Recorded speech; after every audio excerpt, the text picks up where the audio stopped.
It's the relationship of the century, Taylor Swift and Travis Kelce. But wait, what if it's not? There's rumors going around about this being nothing more than an elaborate PR stunt. Isn't it? Isn't it? Well, isn't it? Okay, let's find out.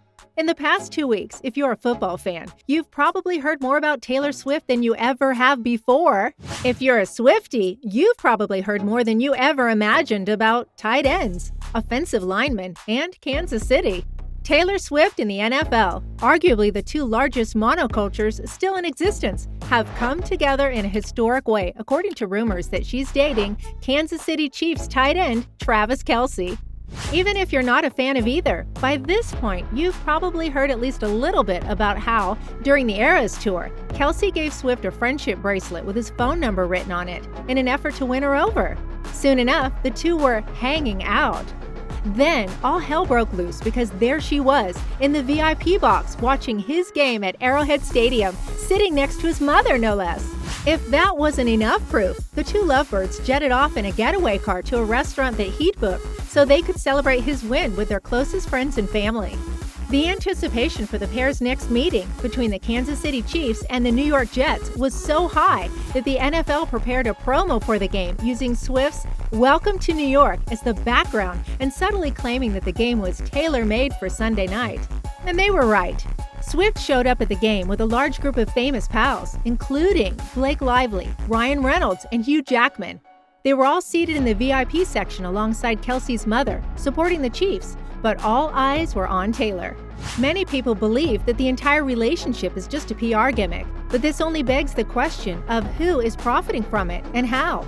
What does Kelce's decision to date probably the biggest pop star in the world say about him and football in 2023?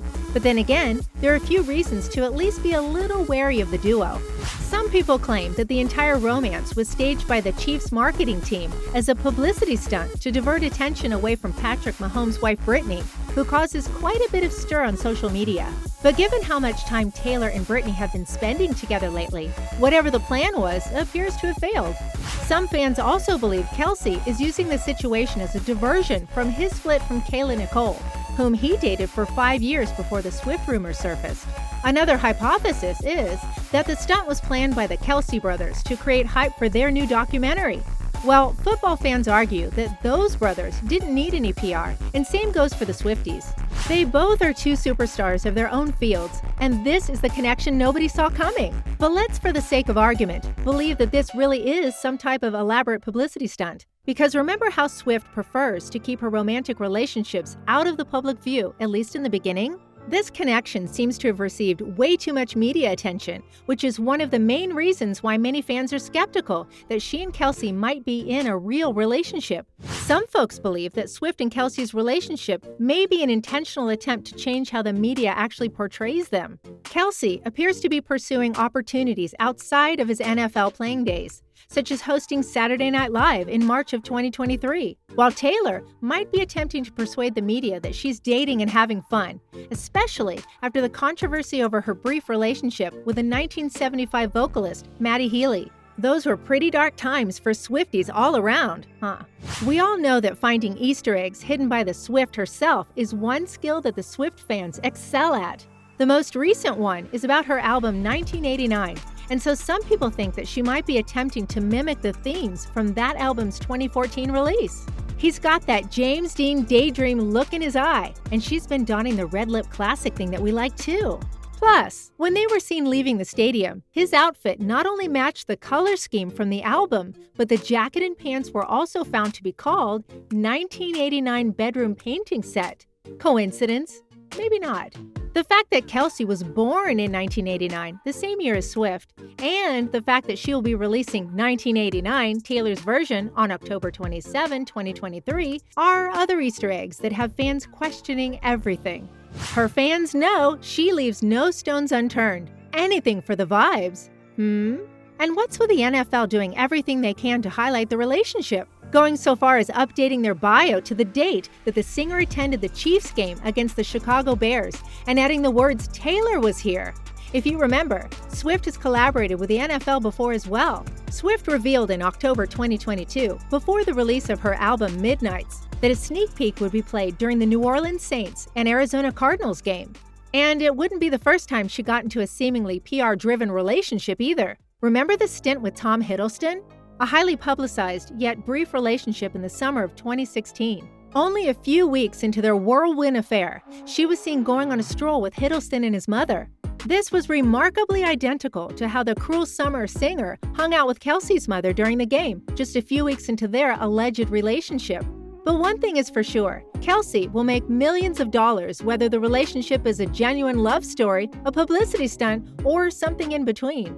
Turns out, Kelce has seen a major rise in his Instagram following to over 500,000, while his merch saw a 400% increase in sales. That's the Taylor effect for you. Also, if the Swifties continue to listen to Kelce's podcast to find out more about him and their relationship, the ad revenue could double or triple. The financial impact of Swift is nothing new. She might bring in $4.6 billion in revenue from her Eras tour and has been making the same kind of noise for quite a while. Although she's the largest winner from her fame, the Eras tour is expected to bring in more than $1 billion to the things and people she engages with. Also, according to PR experts, Taylor Swift's new relationship with the NFL star is not a staged publicity stunt. So there's that. No offense to Travis fans, but this girl single-handedly boosted the American economy. Everything she touches turns to gold. She wouldn't need this relationship to promote herself. It's true that the NFL is having a field day with this, no pun intended, and that Swifties swarming football stadiums during non-concert hours is pretty entertaining, to say the least. But Kelce is also right when he says that the NFL is overdoing it. Look, it might not turn out badly for Kelce, as long as he keeps putting up the 1,000-yard seasons. But it might easily turn out badly for the soon-to-be billionaire singer, as it has for all other female celebrities who have dated athletes only to be blamed for those players' professional failures. She's already spent the majority of her career being singled out by the media as a negative media influence. Sure, everyone has now realized that she's a creative genius, but has that ever stopped the negative Nancys? We believe it's endgame. What's your take? Let us know in the comments down below.